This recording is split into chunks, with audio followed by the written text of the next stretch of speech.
A bride stood alone at the altar, abandoned and humiliated. A groom walked away without looking back. Their lives seemed to end that day. But years later, she returned, not broken, but powerful. What happened when they met again shocked everyone who knew their story. Sit back, relax, and find out as we delve into this emotional story. In a small neighborhood on the edge of Lagos, there lived a young woman named Grace. She was beautiful, not because of expensive clothes or jewelry, but because of the light in her eyes and the warmth of her smile. Grace lived with her mother in a tiny two-room apartment. The paint on the walls was old and peeling. The roof leaked when it rained. But inside that home, there was love. Grace's mother, Mrs. Florence, worked as a cleaner in different offices around the city. Her hands were rough from years of hard work. Her back ached every night, but she never complained. She only wanted one thing in life, to see her daughter happy. Grace helped her mother in every way she could.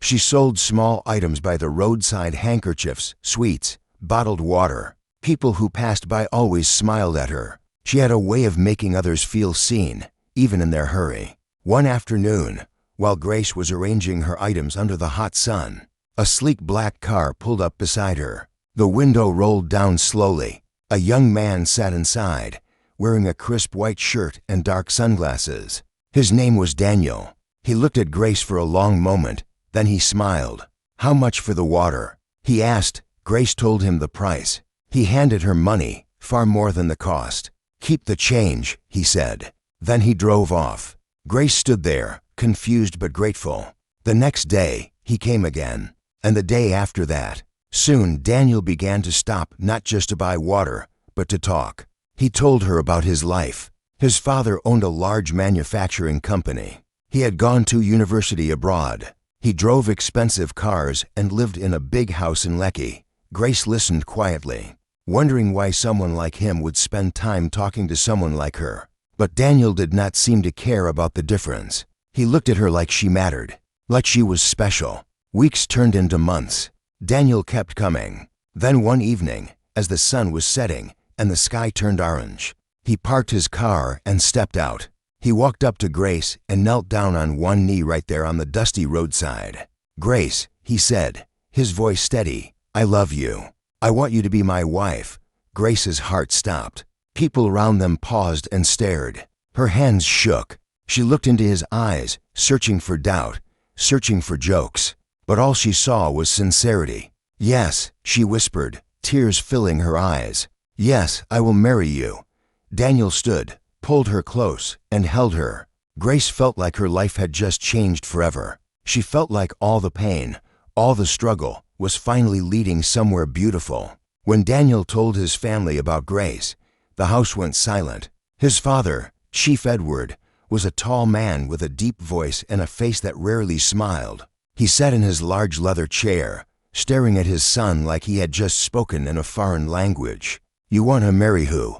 Chief Edward asked slowly. Daniel stood firm.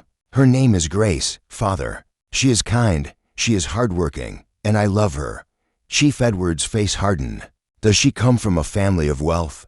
Does her father own land? A business? Anything?"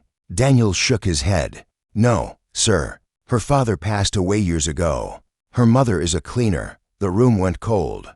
Daniel's mother, Mrs. Victoria, placed her hand over her chest dramatically. "A cleaner," she repeated, her voice rising. "You want to bring a cleaner's daughter into this family?"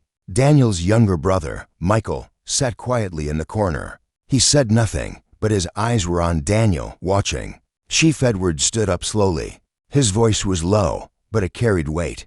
"You will not marry that girl." Daniel's jaw tightened. "Father, I love her." "Love?" Chief Edward laughed bitterly. "Love does not pay bills. Love does not build empires. You are my son.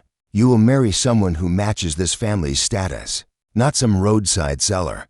Daniel's fists clenched at his sides. "I have already proposed to her. I gave her my word." Chief Edward's eyes went dark. "Then you will break your word, or you will lose everything." The threat hung in the air like smoke. Daniel looked at his father, then at his mother, then at Michael. No one was on his side. He turned and walked out of the room, his heart pounding. But deep down, a seed of doubt had been planted. Meanwhile, Grace and her mother were preparing for the wedding. Mrs. Florence used all her savings to buy a simple white dress for Grace. It was not fancy, but it was clean and beautiful. Grace tried it on and smiled at herself in the cracked mirror. "Mama, do you think I will be a good wife?" she asked softly. Mrs. Florence touched her daughter's face gently. "You will be a wonderful wife. You have a good heart. That is all that matters." Grace hugged her mother tightly. She did not know that across the city, Daniel was sitting alone in his room, staring at his phone. His father's words echoed in his mind again and again. "You will lose everything." The wedding day arrived. The small church was decorated with white ribbons and a few flowers that Grace's neighbors had brought. There were not many guests, just close friends and a few family members from Grace's side. Mrs. Florence sat in the front row, her hands folded in prayer. Her eyes were wet, but she was smiling. Grace stood in the little room at the back of the church, adjusting her dress. Her hands were shaking. She kept glancing at the door, waiting for someone to call her. Outside, the guests whispered among themselves. "Where is the groom?" One woman asked. "Maybe he is stuck in traffic," another replied. Minutes passed. Then 10 minutes. Then 20. Grace stepped out of the room slowly and walked toward the altar. Her heart was beating fast. The priest stood there, looking uncomfortable. He kept checking his watch. Grace reached the altar and looked around. No Daniel. She waited. The church was silent except for the sound of people shifting in their seats. Mrs. Florence stood up, worry filling her face. "Grace, my dear, maybe we should wait a little longer," she said softly. Grace nodded, trying to smile, but her hands were cold. Another 10 minutes passed. Then someone's phone rang. It was one of Daniel's friends. He answered it quietly, then his face went pale. He stood up and walked quickly to the priest. He whispered something. The priest's eyes widened. He looked at Grace, then looked away. The friend cleared his throat and spoke loudly enough for everyone to hear. "Daniel is not coming. He said he cannot go through with this." The words hit Grace like a stone to the chest. Her breathing stopped. Her vision blurred. The church exploded into gasps and whispers. Mrs. Florence rushed to her daughter and held her. "Grace, Grace, my child." But Grace could not hear her. She just stood there, frozen, staring at the empty space where Daniel was supposed to be. Tears began rolling down her face, but she did not make a sound. One by one, people started leaving. Some looked at her with pity. Others shook their heads in disgust. Within minutes, the church was almost empty. Grace stood at the altar in her white dress, abandoned, humiliated, shattered. Mrs. Florence helped her walk out slowly. They went home in silence. That night, Grace lay on her bed staring at the ceiling. Her mother sat beside her, stroking her hair. "Mama," Grace whispered, her voice broken. "Why did he leave me?" Mrs. Florence had no answer. She just held her daughter and cried with her. Outside, the world continued as if nothing had happened. But inside that small room, Grace's heart was breaking into pieces she did not know how to put back together. Days turned into weeks. Grace stopped selling by the roadside. She stopped going out. She barely ate. Her mother watched her with a heavy heart, not knowing how to bring her daughter back to life. One morning, Mrs. Florence sat beside Grace on the bed. "My daughter," she said gently, "I know you are in pain, but you cannot let this destroy you. You are stronger than this." Grace turned her face to the wall. "I am not strong, Mama. I am broken."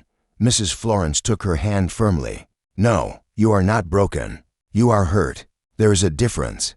Hurt can heal, but only if you choose to stand up." Grace said nothing. Her mother continued. "That boy did not see your value, but that does not mean you have no value. You are still Grace. You are still my daughter, and you are still worthy of a good life." Slowly, something stirred inside Grace. It was small, like a tiny flame in the dark, but it was there. She sat up slowly and looked at her mother. "What do I do, Mama?" Mrs. Florence smiled through her tears. "You survive, you work, you build yourself again, and one day you will be so strong that no one will ever be able to break you like this again." Grace nodded slowly. The next morning, she got dressed. She washed her face, tied her hair, and stepped outside. The sun was bright. The air was warm. She walked back to her roadside spot and began arranging her items again. People stared. Some whispered. But Grace did not look at them. She kept her head up. She kept moving. Weeks passed. Grace worked harder than before. She saved every kobo she earned. She started thinking differently. She asked herself questions. Why am I only selling water? Why could I not do more? One day, she met a woman named Mrs. Ngozi who ran a small beauty supply shop. Mrs. Ngozi saw how hardworking Grace was and offered her a job. "Come work with me," she said. "I will teach you the business." Grace accepted immediately. She learned everything: how to buy goods in bulk, how to price items, how to talk to customers, how to manage money. Mrs. Ngozi became like a mentor to her. Within a year, Grace had saved enough to open her own small shop. It was just one room with a few shelves, but it was hers. She sold hair products, creams, and cosmetics. She worked from morning until night. Slowly, her shop began to grow. People liked her because she was honest and kind. Her customers became loyal. 2 years passed. Grace expanded her shop. She hired 2 girls to help her. 3 years passed. She opened a second shop in another neighborhood. 4 years passed. Grace was no longer the girl selling water by the roadside. She was now a businesswoman. She wore neat clothes. She walked with confidence. And her eyes no longer carried the weight of shame. Her mother watched her transformation with pride and tears. "You did it, my daughter," Mrs. Florence said one evening. Grace smiled. "No, Mama, we did it." But deep inside, Grace carried a silent promise to herself. She would never let anyone make her feel small again. 5 years after the day she was abandoned at the altar, Grace had become someone even she did not recognize when she looked back. She now owned a chain of beauty supply stores across Lagos. She had partnered with international brands. She drove her own car. She lived in a neat apartment with her mother, and she employed over 20 people. Grace had built an empire from pain. Her name was now known in business circles. People respected her, but she never forgot where she came from. Meanwhile, Daniel's life had gone in a different direction. After abandoning Grace, he married a woman his father chose for him, a girl from a wealthy family named Clara. The wedding was grand, filled with important people, cameras, and expensive decorations. But the marriage was empty. Clara was obsessed with status and appearance. She spent money carelessly and had no interest in Daniel's feelings. She only cared about being seen at parties and posting pictures online. Daniel's father's company also began to face serious trouble. Bad investments, debts, and poor management caused the business to collapse slowly. Chief Edward became sick from the stress. Within 3 years, the family lost almost everything. The big house in Lekki was sold. The cars were sold. Daniel was left working odd jobs just to survive. He had gone from wealthy to struggling. And through it all, he thought about Grace. He thought about the day he left her standing at the altar. He thought about her face, her tears, her silence.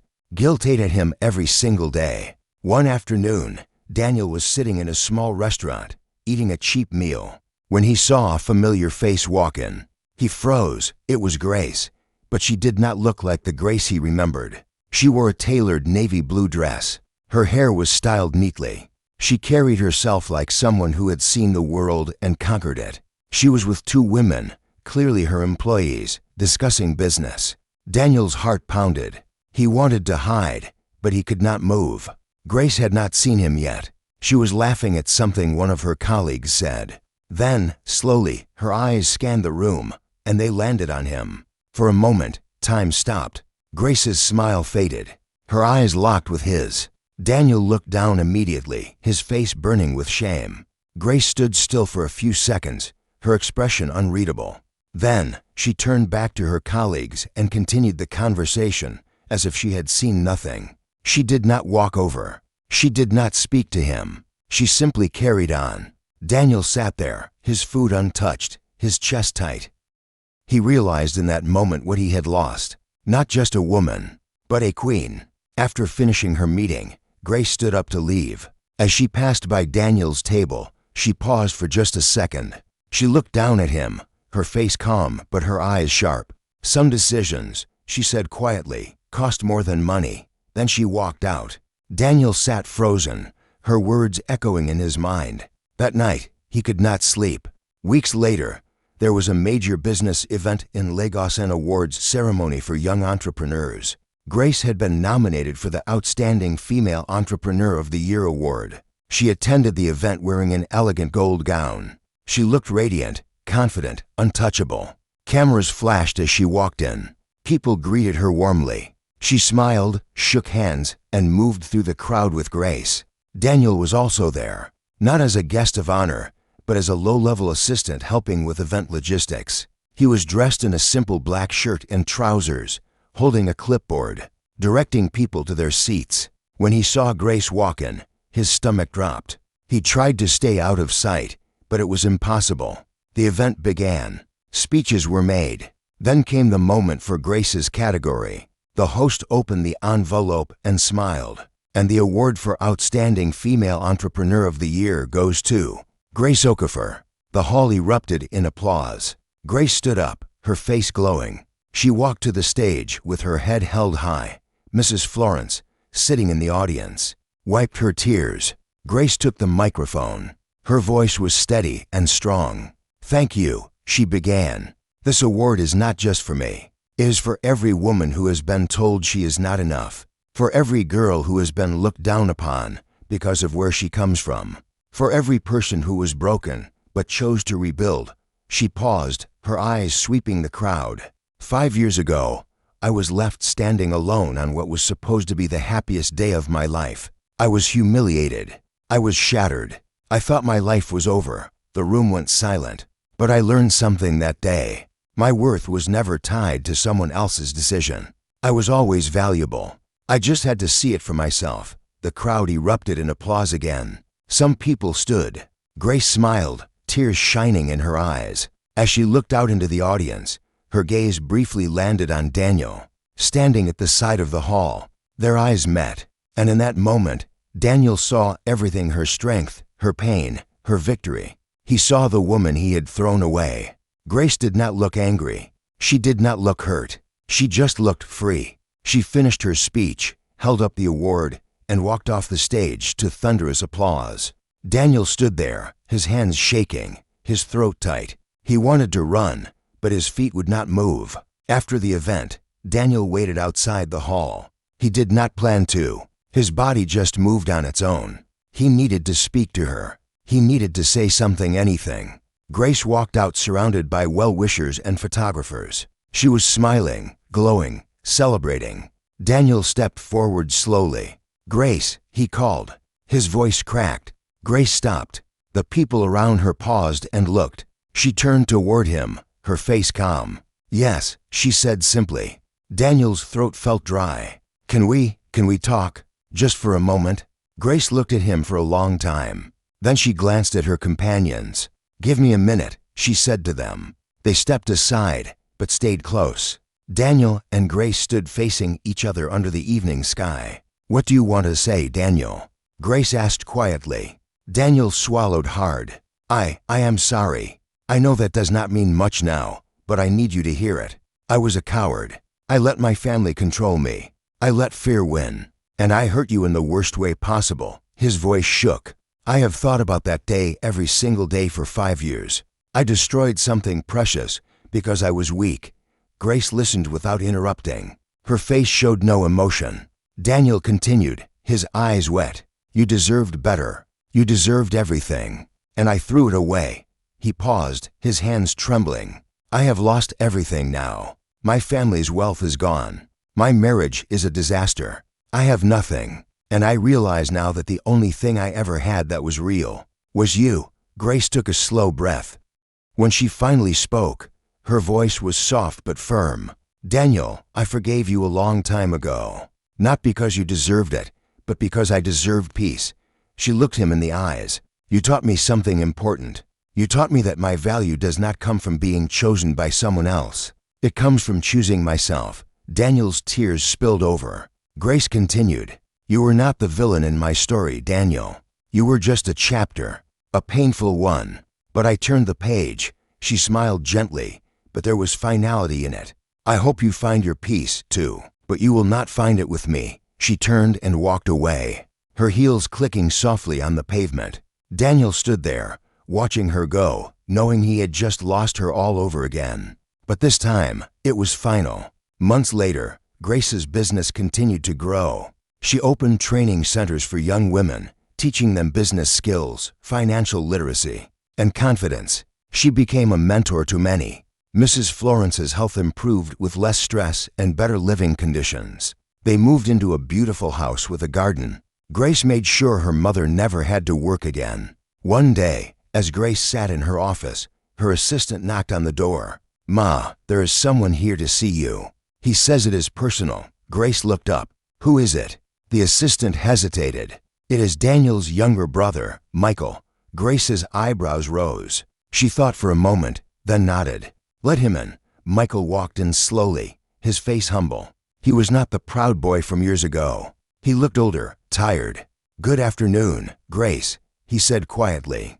"Good afternoon, Michael. Please sit." He sat down, nervous. "Thank you for seeing me. I know you have no reason to."